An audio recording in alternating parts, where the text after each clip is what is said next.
Hello, and welcome to another episode of Patents TV. I'm your host, Jeff Bond, and this is episode 46. And it's also our third Tuesday of the month, which means we're going to have a vendor presentation. And today I have with me Dan Parvu, and he's with Teachtown, and he's going to show us a little bit about a product that is actually an online source for gathering statistics and training and a variety of other things, correct? Correct, yes. Thanks, Jeff, for having me out. You're welcome. Teachtown was actually started over 10 years ago. The company's been around quite a while. It has an interesting past. Dan Feshbach is one of our founders, along with Dr. Christina Whalen from Stanford University. Dan had a son, Reed, who is now a teenager, but at 3 he was diagnosed with autism. And Dan quickly realized that ABA, or discrete trials, was the scientifically validated treatment known to work for students with autism in instructing them and teaching concepts to them. Well, Dan quickly found that there was no BCBA or ABA therapist anywhere near him. And so being a computer-based guy and a scientific guy, we call him the professor, he decided really quickly that he wanted to do this on the computer instead of a live person. He knew he could do it. And over time, he created a company along with some investors, and they found Dr. Christina Whalen, who had already started Teachtown and a computer-animated delivery system for ABA instruction. And the two of them got together. They're really our founders, Dr. Christina Whalen and Dan. And they decided to create a program that instead of having a live therapist come out and work one-on-one with a student doing discrete trials where they're putting picture cards in front of students to teach conceptual understanding, they said we could do it a better way on the computer. And it was really designed for parents originally. Okay. And that's why we still do parent conferences, and we still have a parent product that can be purchased on our website. Sure. So that they can have this ABA therapy for their students, even if a school district doesn't decide to buy it or have it for their kids. Okay. We really have only 2 products, and we really only serve students with autism. We're not a big textbook company or a publishing company that has a lot of different book bags. This is our focus. So we deal with students with autism, students with intellectual disabilities or developmental delays. That's really our wheelhouse. Both of our programs are really designed for students. Basics is designed for students who are developmentally between ages 2 and 7. And our social skills program is really designed for kids who are developmentally between ages 4 and 8. So it's really from pre-K, if you want, all the way up to like first, almost second grade, developmentally. We don't target towards middle school students. However, I will give you a sneak peek here at Patents. Okay. That we are working on a middle school program. We're hopeful that it'll be out in the next year or so. And that's really big news for the folks that are listening. Sure. Because everywhere I go, it's the first question everybody asks, do you have something for middle school? Sure. And we are working on something for middle school. It'll be out shortly. Good. We're basically taking the Teachtown's characters of Jelly, Ginger, Mochi, and Pico, and we're turning them into teenagers. A lot of people recognize our characters, and those characters are the basis of both our social skills program and our basics program, because the kids love these characters. The same animators that did the Rugrats comedy series do our animations. Okay. They're out in California. And there's a lot of things that go into the animations that you might just take for granted. The facial expressions, particularly for students on the autism spectrum, are really, really important. The music in the background of our videos that always leads to a crescendo when we're making a point, and then the music kind of trails off again. Little things like that, I think, are why kids really feed into our characters. Sure. It's really, the animations are done very well. Sure. So without delay, would you like me to show you some of what we do? Okay. Sure. This is our Teachtown Basics screen. We'll start with Basics, and I'll show you social skills next. We have a number of students loaded in here. This is exactly the same screen a teacher would see. Okay. All of the tabs across the top are really simple to use. A parent screen would look like this too. It would just have one student for their particular kids. All my active students are here. I'm going to choose Spider-Man today. And notice it's synchronizing the data. So the nice thing about this too is it works offline as well as online. So if your internet is down at your school or home, kids can still access this without having a meltdown or any kind of behavior issue, because everything they do will be time-stamped and recorded, and then it'll sync when it gets back to the internet. So we're going to go to Spider-Man, and we're going to click Quick Start. We're going to choose just a 5-minute session. You can choose up to an hour. We recommend 2 15-minute sessions a day. Okay. And we have Spider-Man's, all of his information in here. And interestingly enough, we're going to have the teacher log the students in. Having the teachers log the students in means they don't have to worry about usernames and passwords, which for our special ed students is really nice. Students pick one of these locations to go to, and if they wait long enough, it will notice I've been choosing this particular location over and over again, so it fades it out. And now the discrete trial begins, and students are going to choose the coat. Terrific. Positive reinforcement all along.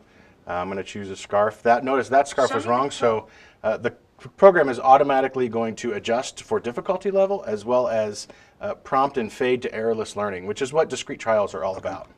If I choose the wrong answer, Show me the it's going to code. leave only the wrong answer as the choice.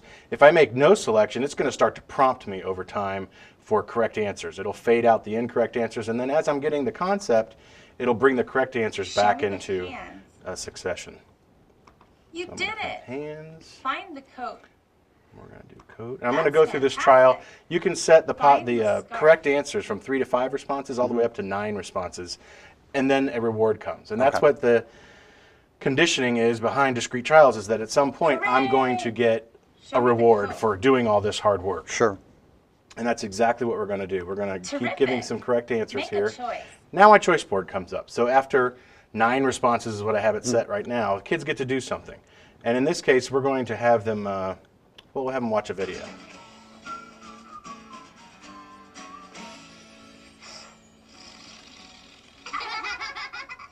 Pepper loves balloons. Pepper also loves the colorful. The videos last about presents. 30 seconds. Do not open my presents, Pepper. They are mine. Here, Pepper.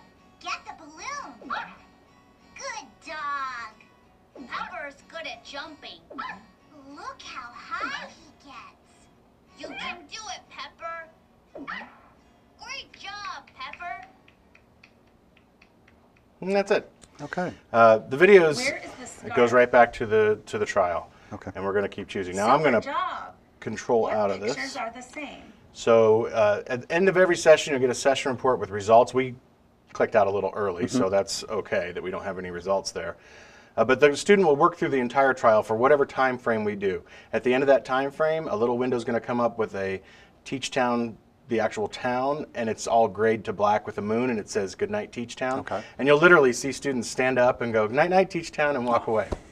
We were just at Rise Learning Center outside of Indy here, and a 13-year-old student, a parent sent in a letter for us, which I absolutely loved, and she said that now her daughter will stand up and say "Good night, Teach Town," and she sits right back down and looks at her mom and says "Good morning, Teach Town," because she wants to keep wants to doing keep Teach going. Town. Yeah, Sure. And this is a student who's nonverbal. The parents oftentimes tell us, "I had no idea what my student even knew, or my son or daughter, what was in their head."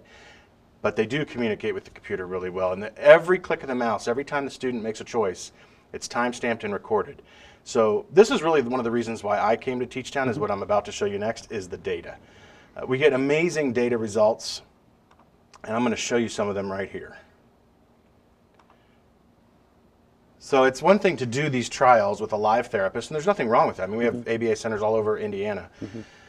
But to capture all that information and record the data of the students' correct responses and incorrect responses, whether they needed prompting or fading, is really difficult to do, and that's where the computer does it really nicely. Not only do we give 24,000 images, so the students are constantly seeing new images, reinforcement, but they're also going to get some data, and this is where I think we strive. That data can be collected anywhere, every day, every week, every minute, every month.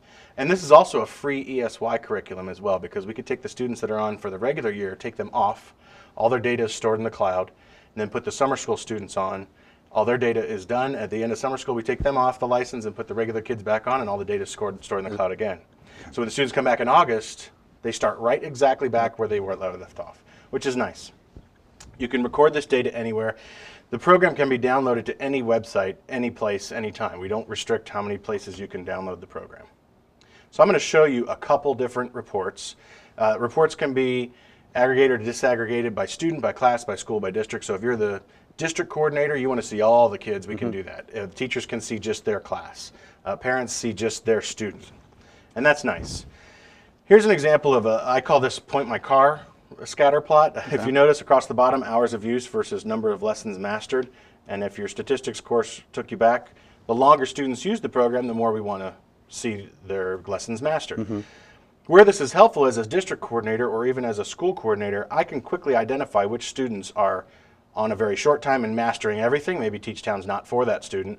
Or maybe more importantly, the student that's been on there for a long time and isn't mastering anything. Now that's great data, but they're just dots, right? Right. So you can click on a dot and it takes you and tells you exactly who that student is. It tells you their birthday and how many master lessons they've done. It goes one step farther. If I hover over it and click on it again, it takes me to this beautiful report. Now we've obviously obfuscated some of the student data, but it gives me 3 tiers of information: mastered lessons, pre-test passed lessons, and lessons in progress. So the first 2 columns are information that the student either brought to us already or things that they've already mastered, which is awesome because I don't have to teach all that stuff again. I mean, we often teach things to kids that they already know. Sure. So the lessons in progress is really important to me. If one is in red, it tells me they're struggling with that concept. And it goes even farther. I can now click on one of these lessons that they've been working on, and it brings me to a graph like this. If you're a teacher, I was, and I never had data like this to show to a parent at an IEP meeting, which I think is amazing. So this shows us exactly what happened on the computer with every click of the mouse, and it shows us that they pre-test, they didn't get ball and swing over time, but they did finally get it. So we presented yo-yo and doll, which is the red graph. Light colors are prompting. Once we get both concepts, we're going to do a post-test, and then the computer goes, wow, they didn't really get that post-test concept. We're going to go back and teach the things and reinforce the teaching. This is the kind of graphing and reporting that you can get, which is really, really powerful stuff. So that's the data and reporting side. There's like 20 different reports. We chose to just a couple to show you today. And I think we wanted to talk about social skills. Social skills. Social skills is our, it's a program that came out of basics. So everybody saw these characters, saw students falling in love with them, and they said, you know, you should really have a social skills program. We said, okay. So the social skills program is literally, it's probably our most popular program with PBIS laws around the country now. A lot of districts are turning to us to implement social skills in the pre-K or K classroom, even first grade. There's a number of districts around us that are using this social skills program now right here in Indiana. Not just for their special ed students, though. That's the cool thing about it, is it was designed for students on the spectrum, but districts are realizing that every kid needs social skills. Every kid needs to know how to do things. So I have this on my laptop. This is also an app now, so you can use, and it's device agnostic, which we love, which means you can run it on a laptop, you can run it on a desktop, you can run it on an iPad, you can run it on an Android. Anywhere you can get access to the internet, you can run social skills. Access. Yep. And so our old social skills program had everything in a binder in print. So all the lesson plans were in a big 3-ring binder. And you could still buy it that way. It's old school DVD, pop it in the DVD player, hit play, just like a movie at home. Or you can buy the app now. So this awesome peer-to-peer video modeling is what we're doing. Everybody's usually familiar with the Bellini study about video modeling and how important that is for teaching social skills. This is all peer-to-peer and video modeling. But now it's in the form of an app. So all my students are down here on the left side, and I can click on any one of these students at any time. We'll click on Jane, and we know exactly where she is with these particular skills that we've taught her.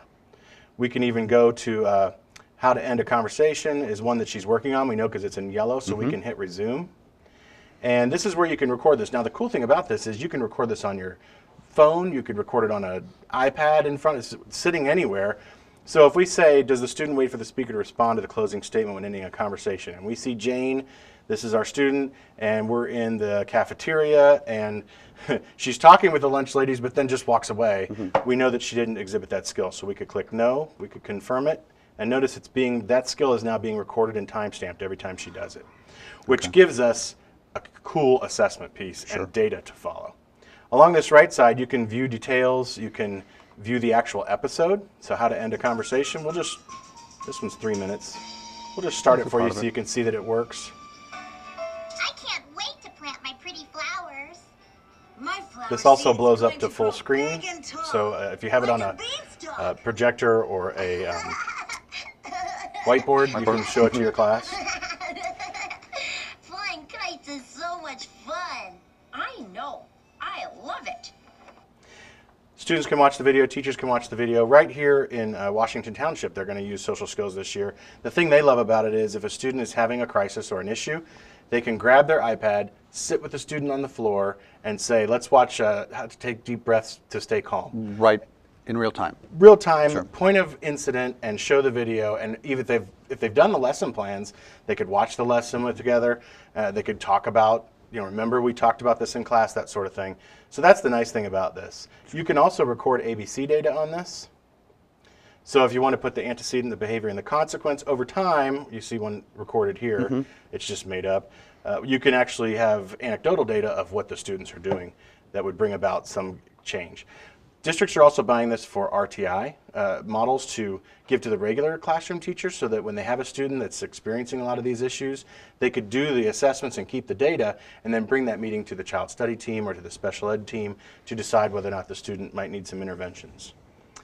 The reporting feature on this is pretty nice. We can't show it on the website here, but it's going to look very similar to some of the reporting that you saw earlier. All of the curriculum, so every video has lesson plans, and those lesson plans are easily available right here. They pop right up. There are 6 lesson plans that go with each video, and we have a new volume coming out in October on friendship. And so there'll be 6 lesson plans for each of the 10 videos on friendship. So there's 50 videos altogether, 300 lesson plans, and all of this comes in the form of an app that a teacher can buy to load 15 students or load 30 students, however the district decides to price it. And there's our lesson plan. They're all included in the app. That's kind of Teach Town in a nutshell. There's a lot to talk about. A lot to talk about in 15 minutes, but you did a wonderful job. Great. I really appreciate you coming and sharing. My pleasure. Looks like, I mean, there's just a lot of potential for gaining a lot of data for students that might be struggling or you just need to really direct them, you know, Yes. in a certain way. So We're getting conceptual understanding for students on the spectrum with basics, an amazing amount of data for meetings with teachers and parents and everyone else, and then social skills as well. Yeah, we like to consider ourselves kind of the masters of data in this realm. We're working really hard to make that happen. it looks like there's been a lot of hard work put in, and it looks like it's paying off. It really is. And enjoy helping it. students that really can benefit from it. Out of all my years in publishing and teaching, this is one of the coolest things I've ever done. Great, great. Well, Thanks. thank you very much, Dan. Thanks, I Jeff. appreciate it. Nice to meet you. Nice to see you. Same here. That's going to wrap up this episode of Patents TV.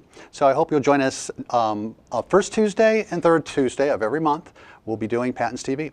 So with that, thank you again, Dan. Thank you. We'll say goodbye.